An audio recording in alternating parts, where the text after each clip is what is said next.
Antifa, Omarosa. Chelsea Clinton puts her big nose in it, and we talk to Charlie Kirk, too. All next in the Dr. Duke Show.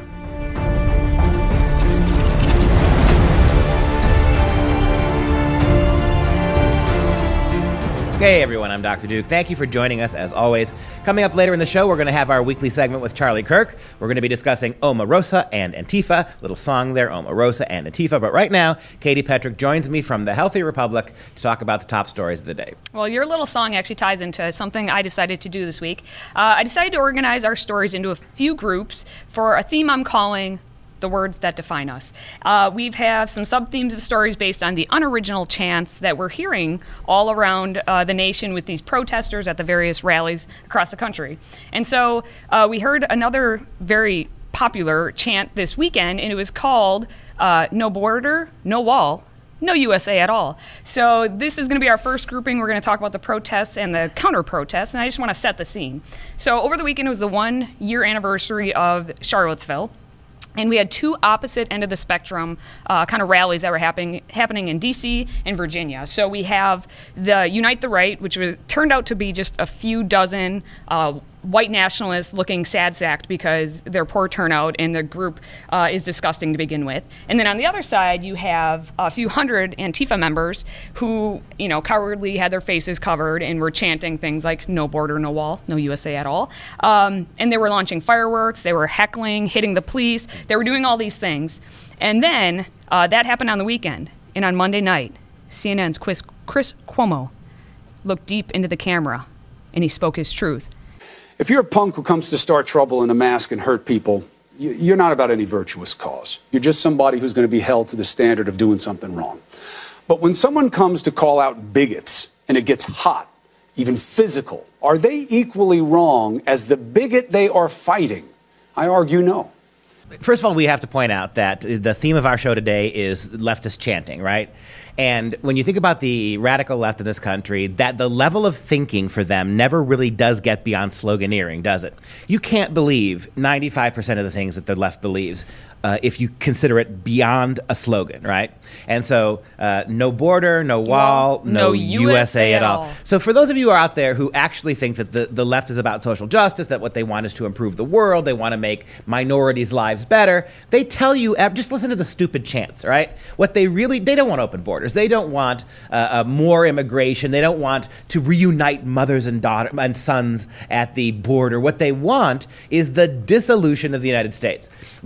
Trust me, there's nothing complicated about the left. What they tell you in their slogans is what they want.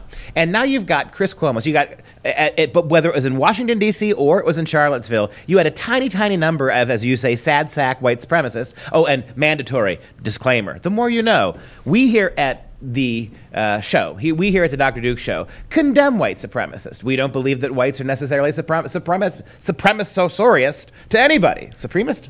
The whites are not necessarily better than anybody else. So I'm going to say that right now, right? And so having said that, a couple of 12, 15 white supremacists show up. They don't have masks. They don't have guns. They don't have bombs. They're not throwing rocks. They don't assault cops. They don't knock journalists down. They're just 12 sad sack white supremacists. Meanwhile, you've got hundreds of Antifa members. And here's my question. If you're Antifa and you're fighting white racism, why the masks? Yeah. I mean, wouldn't you be proud about that? I mean, wouldn't you want to, the white dudes, right, have no masks? Wouldn't you want to be seen, wouldn't you want those pretty faces of yours to be seen standing up to white oppression, all 12 of them? But in reality, what you did is you covered your faces, because this wasn't about attacking white activists, white supremacists. It was about attacking journalists and cops.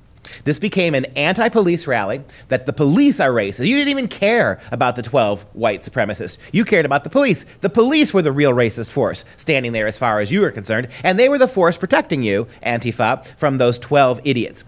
Meanwhile, you've got your masks, you got your sticks and rocks, you're knocking down left-wing journalists. This is what gets me. Right? The Antifa protesters go after left-wing journalists who have protected Antifa, lied about Antifa, covered for Antifa's violence. Chris Cuomo, right, useful idiot in residence at CNN, gets on and basically argues, even as his own reporters and the reporters of NBC were getting punched and knocked to the ground, Chris Cuomo comes on TV and argues that the side of morality is the side of Antifa.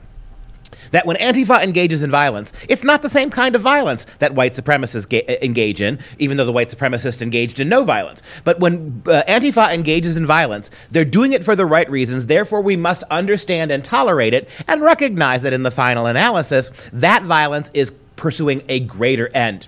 Even again, as his own left-wing media colleagues are getting punched and knocked to the ground. That, my friends, is a recipe for fascism. Okay, so we're going to go from the rallies. We're going to go into the White House because we have a couple different things that happen. The White House. You just engaged in violence, didn't you? I did. You engaged in racial violence. I did. I said it's a good thing Antifa is not here.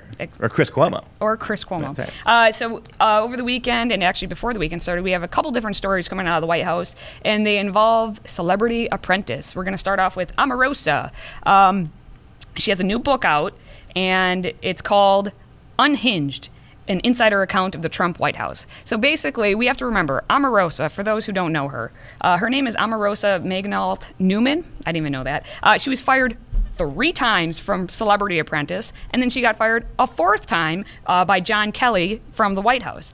And so you have to remember, she's a little angry. She got fired a couple different times. And so she's writing this tell-all book because now she must need money. You know, first of all, you said she has a book out, and then you concluded by saying she's writing a book to make money. Well, she wrote a book. If we actually believe, does anybody actually believe that Omarosa sat at a computer screen and banged out a book-length manuscript about anything?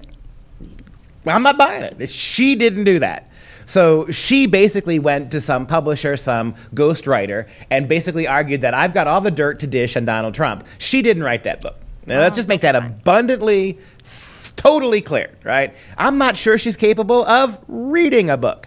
But the real question here is twofold. One, given that she's an idiot, you said she's been fired, why did he hire her in the first place? Why do you bring somebody like Omarosa into the White House? Yeah, here's the question. President Trump tweeted several different tweets on this, and the one that I put out here is wacky Omarosa, who got fired 3 times on The Apprentice, now got fired for the last time. She never made it, never will. She begged me for a job, tears in her eyes. I said, okay. People in the White House hated her. She was vicious, but not smart. I would rarely see her, but heard.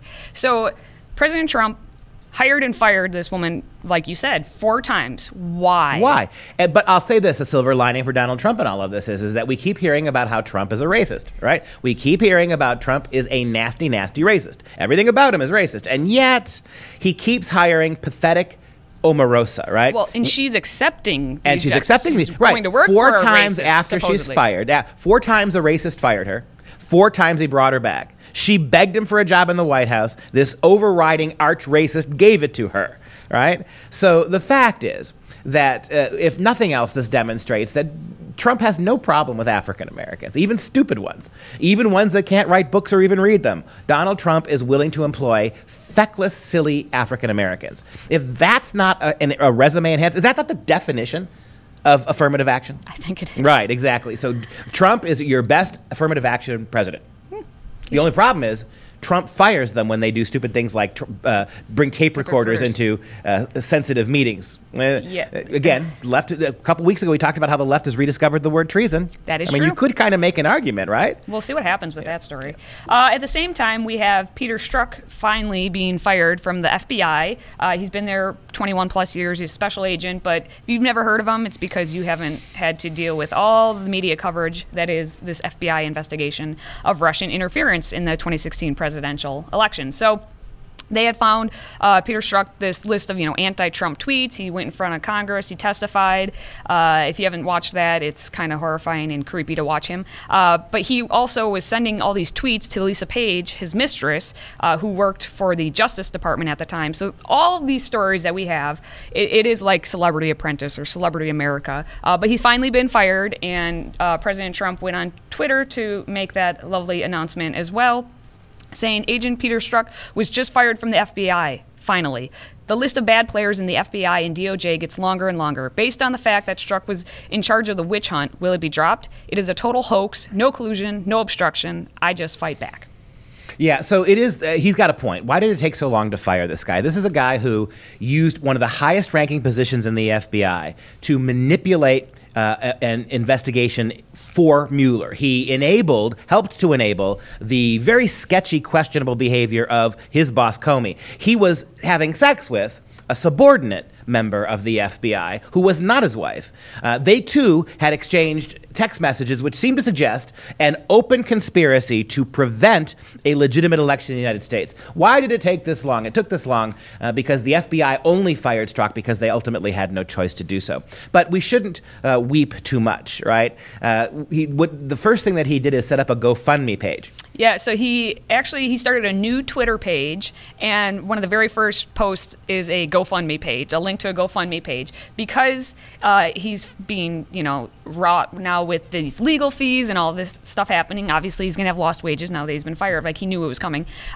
He set up a GoFundMe page, and initially it was for $150,000. Then it got up to $300,000. Then it got up to $500,000. People are donating. More than 10,000 people have already donated to this man who claims to be, a civil servant and a proud father and husband and a veteran and all these things, and is going completely against his country. Yeah, I think it's racist because no one's donating to Omarosa. I mean, if these white liberals really were worth their salt, if they were really Antifa, if they were really against the man, right? There's nobody more the man than white male Peter Strzok, one of the heads of the FBI. You're donating all that money to him that you could be handing over to feckless Omarosa. You're a bunch of racist liberals. The only other thing to say about this is he is now arguing that he did what he did because Donald Trump is an immoral president, that the morality of the presidency is being compromised by Donald Trump. And yet here you have a guy, like I said, who manipulated government, who used power to open investigations and close down other investigations, Hillary Clinton, a guy who lied to the American people, a guy who had sex outside of his marriage with a subordinate, is lecturing us now about the morality of the presidency, and idiot liberals cough up almost $400,000 to him in 2 or 3 days. So we just found out that a new Gallup poll came out, and for the first time in at least 8 years, more Democrats are choosing socialism over capitalism. Now, I would have bet all of my sad little salary on that statement being true. We could have called that one, but the poll actually responded. They found that 57% of respondents who identify or lean toward being a Democrat had a positive image of socialism. Only 47% actually felt the same way about capitalism. And what's to note is that in 2016, 56% of Democrats were positive of capitalism, and now there's been a 9% drop. So just in these 2 years since Donald Trump's been president, a 9% drop with the Democrats favoring capitalism. They've lessened. Don't you stop and think about that? 57% of Democrats who now see socialism as favorable and capitalism as unfavorable. Doesn't it give you the slightest pause that the vast majority of people trying to get to this country are people who've suffered under socialism or quasi-socialist governments like Mexico's? That the vast majority of refugees who you want to help so desperately are running away from your stupid, failed socialist policies. But to ask that kind of consistency of thought is why they support socialism in the first place. And it's why they support Alexandria Ocasio-Cortez. And we're going to her next? We are going to her next. It's almost as if there's a logic to this show. So she went on Pod Save America, which is one of those podcasts by the lefties who are part of Obama's... Oh, you mean like a pod of whales or something? No, podcasting. Pod Save America. Like Tide Pod Save America. Anyway, there are a bunch of Obama people, and she went on there, obviously, because it's a safe space, and she said that upper middle class doesn't exist anymore. Heyday in the 90s when, kids had, Furbies, soccer moms with 2 vans and stuff. That's not America anymore. But let me say this about Alexandria Ocasio-Cortez, all right? This idea that it's economically illiterate. Everything she has said is economic illiteracy. Not only is there a thriving upper middle class, it's grown. By every economic indicator, there are way more people moving into the upper middle classes than are actually moving from the lower classes into the middle class. And so there is by the way, a big supporter of socialists, you understand, Cortez, that what you don't want is a middle class. You should be, if you're really a socialist, you should be cheering the death of the middle class. What was the bourgeoisie? Give me the bourgeoisie chant again. 1, 2, 3. F F the bourgeoisie. 1, 2, 3, F the bourgeoisie. That's the socialist chant. You call yourself a democratic socialist. Why are you lamenting the death of the middle class or the upper middle class when that's the purpose? Who do you think the bourgeoisie is, honey? You clearly don't even know what the word bourgeoisie means. If you think that you're lamenting as a socialist the fact that the middle class is going away. It shows you, again, if we held Democrats accountable for what they say and the lack of logic behind what they say, no one would be a Democrat. Go back to where we started the show. Democrat progressives can think no deeper than slogans. But once you give a Democrat a slogan, it's like giving a dog a bone with some tendon on it. He'll never let it go. He never gets any farther than that because the slogan becomes some kind of deep, pithy wisdom, when in reality, it's just a stupid empty statement. But that's what they do. That's the length of their thought. You bring up dogs. Dogs. I'm going to bring up catcalling. Right. So Ben Shapiro, wise Ben Shapiro, brilliantly put out a message directly to Alexandria, begging her, please come on my show. We'll have a debate, or we can just have a discussion. If you do so, I'll give you $10,000, part of a terror campaign, or to a charity. Okay. What does Alexandria Ocasio-Cortez do? She tweets out, just like catcalling, I don't owe a response to unsolicited requests from men with bad intentions. And also like catcalling, for some reason, they feel entitled to one. Okay. Let's just get this straight. Ben Shapiro is all 5'0". He's an Orthodox Jew who proudly claims that he was a virgin until he married his wife. He is not catcalling anyone. Well, what this is, of course, is, again, it's the point that I just made. She doesn't want to debate Ben Shapiro, and she can't say that. She can't come out and say, I won't debate him. So what she's got to do is racial sloganing, gender sloganing, right? He cat whistled me. He Furbied me, right? He's talking down to me because I'm a woman. He's Charlie Kirk's organization. And by the way, Ben needs to step up his game. 10 grand for all the money you got, Ben, 10 grand is nothing. Charlie Kirk's organization just offered $100,000 to have Candace Owens debate Cortez, right? Well, I think what should happen, honestly, all organizations should just say, you know what? I'll put $10,000 in. They'll put everyone put $10,000 in, and every week just keep upping that amount until right before the election, and see how much money Alexandria Ocasio-Cortez is denying a charity. That's right. She's killing the upper middle class, the bourgeoisie, right? And if she understood what socialism is, she'd realize that was a good thing. But again, thick as a brick, this woman is. We have Planned Parenthood launching a 6-figure ad campaign because they want Brett Kavanaugh. They want to make sure that Brett Kavanaugh is not actually put on the Supreme Court. So they have this campaign saying that the right to abortion is at stake. They did an ad buy targeting several swing vote senators. So Susan Collins of Maine, they're targeting, and Lisa Murkowski of Alaska. They want to make sure that they vote no to confirm Brett Kavanaugh. And so these ads are going to run as part of a multi-group #DearSenators campaign to persuade the U.S. Senate to block Kavanaugh's confirmation. The ads and other campaign efforts will feature patients' personal stories about abortions prior to Roe v. Wade and other issues. And in a statement, Carmen Berkeley, the managing director of Planned Parenthood Action Fund, said, "The constitutional right to have an abortion is at stake. Our ability to get health care and to live free of discrimination is at stake." The constitutional right to have an abortion. So Roe versus Wade decided the abortion question on a 14th Amendment privacy issue. Give me a break about citing the Constitution, you baby-killing witch, number one. Number two, I don't know why we're griping about this. The Senate and the Congress keep handing millions of dollars, hundreds of millions of dollars to Planned Parenthood. They're spending millions of dollars, Planned Parenthood, lobbying government. Where'd they get that money from? Oh, yeah. The American government, $500 million handed over to Planned Parenthood so Planned Parenthood could turn around and use that money to kill babies and lobby government officials. Seems kind of a nice little, speaking of an upper middle class enterprise, Ocasio-Cortez, take heart, honey, when you think about the exchange between American congressmen, $500 million to your favorite socialist baby-killing machine, that money goes right back into the pockets of politicians, making sure there will be an upper middle class for now and forever, right? This is, again, how do you gripe about this? It's completely immoral. Why are we giving $500 million a year to Planned Parenthood? To pay for abortions, which people could get otherwise in other places. Why is the government funding that? And then the insult to injury, how much of that money that our Congress is handing over to them is handed right back to politicians, and used to influence politicians to do the bidding of Planned Parenthood. Shocking.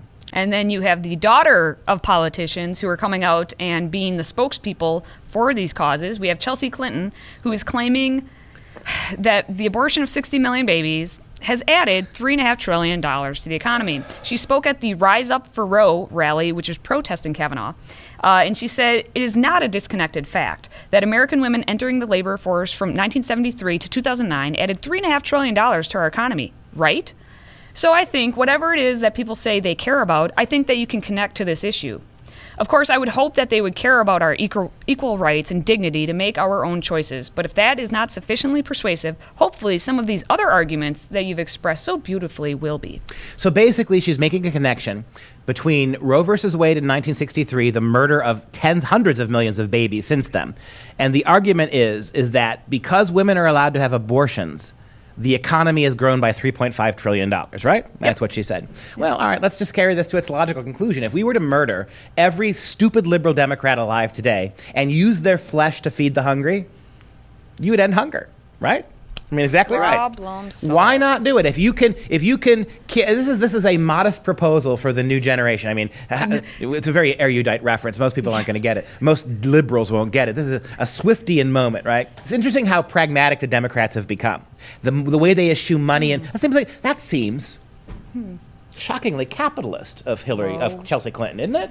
A little bit. That murdering babies has stimulated the economy. That sounds like a capitalist statement. Am I wrong about that? Almost like a middle class. An upper middle class. Upper middle class. Am I wrong about that? They need to see messaging. You got to get your message right, Democrats. Oh, hello. Welcome back, Miss Davis. Thank God this one didn't die on me. Starting today, no more drinking at work. Hey, that's too much information. I didn't say anything. I feel weird after last night. Yeah, that's what happens when tequila meets desperation. Okay, stop saying things you shouldn't be saying to your boss. Holy crap. Can you hear my inner thoughts? I can hear your inner thoughts. We have just released was a movie trailer for a new, well, it's not even a new movie. It's called What Men Want, and it's basically a remake of What Women Want, which was the 2000 film with Mel Gibson and Helen Hunt. Now, in What Women Want, Mel Gibson plays an executive. He's an alpha male, and he can sell products and seduce women, all right? So what happens is he fell into a bathtub, and he gets basically electrocuted. He wakes up, and he can hear the thoughts of women. And through the whole movie, the whole point of the movie is to get it so that he becomes a better man and can understand women more closely. Well, this new movie, which has I don't even know how to say her name. Taraji P. Henson.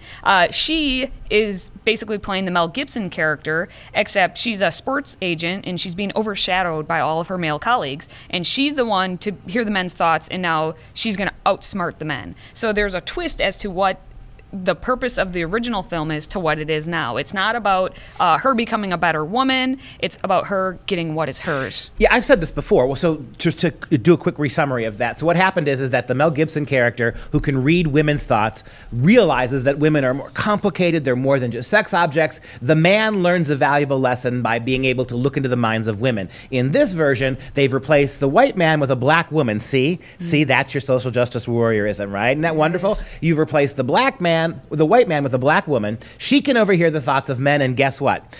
The thoughts of men are not complicated and sensitive and deep. Again, Hollywood, you are intellectually bankrupt. When you take old movies and empty them out and fill them with affirmative action messages, you're not doing anything except making crappy movies, and that's why the critics get so angry. Critics don't like the movie. Audiences don't like the movie, and your response, Hollywood, is you're all a bunch of racists. Well, we have another story on the same kind of vein. It's CW. It's a TV company. CW has cast a lesbian Batwoman. Ruby Rose, who in real life is, she claims to be a lesbian, but she also claims to be gender fluid. She was cast as... Wait, so she's liquid gender? I guess so. Okay. She was cast as Batwoman, and almost immediately, the Twitter mob, that is Twitter, basically said that she should not be able to be Batwoman, and they did a whole hashtag recast Batwoman. And it's because even though she says she's a lesbian, because she's gender fluid, she's not lesbian enough. And not only that, the character of Batwoman as she was conceived in the comic books, apparently, I never read them, was also a Jewish lesbian. Is that fair to say? That is, yeah, Kate Kane was a lesbian Jewish woman. All right, in the comic book. So not only is Ruby Rose not sufficiently lesbian because she's not only a lesbian, her lesbianism is mitigated to some degree by her gender fluidity. Don't you just love these terms? Yeah. She's not lesbian enough. So Hollywood gets its way. Social justice warriors get their way. They actually cast a lesbian woman in the role of a lesbian superhero, and it's not lesbian enough for them. Right? And it's not Jewish enough for them. And so this is what I'm telling you. You can't make any movies anymore. I mean, you got to stop making them. And I'll go one step further. Why in the world, Hollywood, do you have to go ahead and make a Batwoman movie in this climate with 8,000 million superhero movies and then go ahead and try to cast a lesbian? That's why you did it. You're making the Batwoman franchise precisely so you can cast a lesbian woman in the role of a superhero. This is all about social engineering. It has nothing to do with entertainment.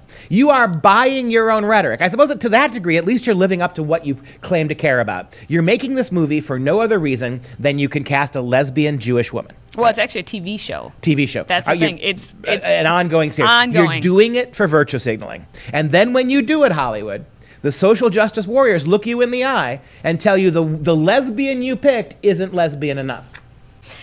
So we've had movies, we've had TV, and now we're going to hit the stage because we have a woman, an academic at London's Globe Theatre, saying that black and Asian actors are being discriminated against because of their skin tones. And this is on stage. So Dr. Farah Kareem Cooper, she's the head of higher education and research at Shakespeare's Globe, that's in London for anyone who doesn't know, says that using the same lighting and stage design as you do for white actors puts actors of color at a disadvantage. There's a danger with traditionally dark, tragic stage settings that actors of color merge into the background. And she's claiming this isn't politically correct, or it's not about political correctness. Oh, she claims that, She claims that. But immediately after she says, we live in a world that is not just populated with white people. Correct. And audiences need to see a reflection of themselves on stage. We want to hold a mirror up to nature, and that means reflecting all of us in our variety. So this doesn't surprise me because we've been told that milk is racist. We've been told that felt, the material that we put on pool tables, is racist. We've been told that math is white supremacy. We've been told that the scientific method is a holdover of white supremacy. And so now are we surprised that lighting is racist too? In other words, lights that they use to stage productions of films, or of live productions of plays, in the Globe Theatre, the lighting they use is by definition itself racist. Well, fact is that when Shakespeare did his plays in his own Globe Theatre, they didn't have electricity, so they used the sun, right? The Globe Theatre, which is supposed to be a recreation of Shakespeare's theater, actually has lights. So it seems to me that go back to the authentic Globe, just hold your plays from 11 o'clock to 3 o'clock in the afternoon. No one's going to be able to come. Just hold them then, and then use the light of the sun, unless you want to make the argument that the sun is racist too. We're going to move on. Dunce of the day. We have our usual 5 contestants to choose from. This week, we actually pretty much found all of our contestants within our stories. So we kick off with Chelsea Clinton with her comments about how, aborting 60 million babies is good for the economy. It added $3.5 trillion.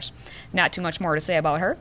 We have Alexandria Ocasio-Cortez, because pretty much as soon as she opens her mouth, things come out of it. And so we're going to go She's like an encyclopedia of stupid. Yeah, that is true. She is. Then we're going to have Omarosa be one of our candidates, because she recorded her firing in the Situation Room.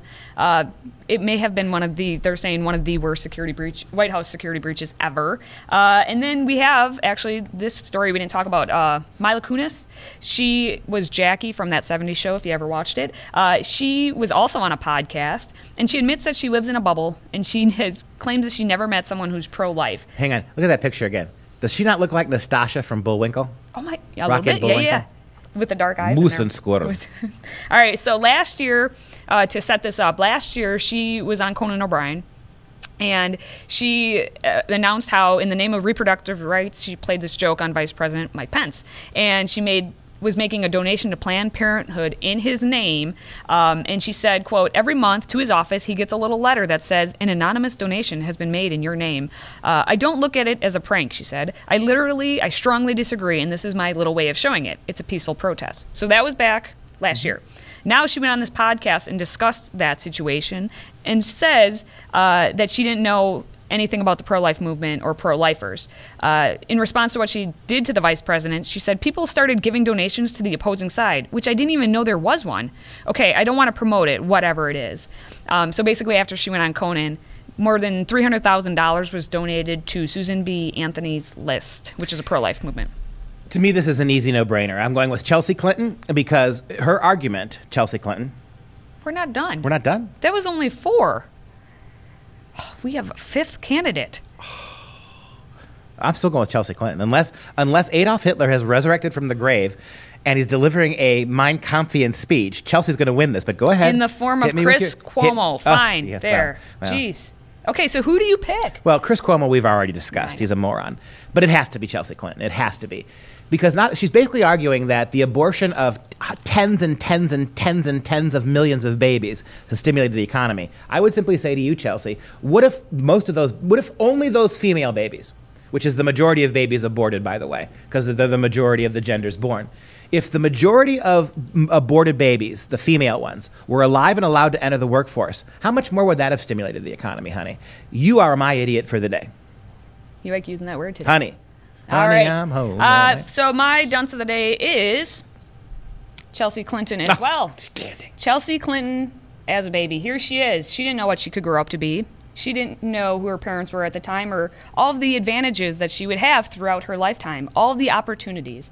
But her parents decided to have her and raise her. And now she is able to stand up and say these things. Take a look at this picture, and we're going to go back to Chelsea again. It's a picture of Bill Clinton and Hillary Clinton is kissing little baby Chelsea on the forehead. Or is the monstrous Hillary Clinton sucking the brain out of that baby in a chance to abort that child for the sake of her career? Hollywood's next movie. Chelsea Clinton, coming your way. You are way. the dunce of the week. Or the day. Nah, I should give her the dunce of the week. She's dunce for a the whole month, week. Yep. a year. We'll do that. All right. Well, if you like what you heard today on today's Dr. Duke Show, make sure you give us a like on Facebook. Go over to YouTube, watch us again. And if you like, you can also listen to the SoundCloud and iTunes version. Up next, Charlie Kirk. Time now for Talking Points with Charlie Kirk, founder of Turning Point USA. Charlie, we watch the news and we see two things. Progressive liberals are trying to undermine the American Republic both from outside and from within. Let's talk about outside first. These Antifa riots in the nation's capital over the weekend, staggering. You had a handful of white supremacists and hundreds and hundreds and hundreds of Antifa rioters. It's not the white supremacists who attack cops, who knock down reporters, who punch journalists in the face. Talk a little bit about the Antifa uprising in America. Well, these are thugs, and this is the gang of the Democrat Party. They have resorted to thuggish tactics where they don't want to hear other ideas. Instead, they want to silence those ideas. And what I have found to be most troubling is the lack of denouncing of these radicals and these fringe voices within the Democrat Party. It's almost as if the Democrat leaders are okay with the sort of behavior that they have been conducting themselves with. And so, personally, I've experienced this. But this is the type of playbook that they're having, is that they want civil unrest. They want it to be impossibly a Trump supporter. They go after these sorts of voices and these sorts of people, and it makes a much more dangerous and unsettled society because of that. Yeah, and I can sit here and say, and I know you'll second me on this as we sit here today, that anybody who has a white supremacist ideology is somebody who should be consigned to the ash heap of history. Having said that, you have all the violence, all the threats, and the thing that gets me about Antifa, 2 weeks ago, you guys were threatened, you and Candace were threatened by Antifa, and no one really could do anything about it. There was no widespread cause in the Democrat Party, politicians shouting down this kind of behavior at all. In fact, a lot of them are complicit with it, as you just said. But the violence that we're seeing now, the fact that their own liberal allies, Antifa is attacking their own liberal media allies. And the media doesn't want to report about it. The media would rather talk about a handful of white supremacists than the fact that Antifa is actually attacking the free press. That's right. So Antifa went after NBC News, and they don't even attack it. I mean, they don't even like cover it. It's so strange. Could you imagine if conservative, Trump-supporting, Make America Great Again hat-wearing people went after the press and did what Antifa did? It would be the #1 news story on every network. The war on press is real. We don't feel safe. Well, in reality, you don't feel safe. You shouldn't feel safe from liberals that are coming and attacking you.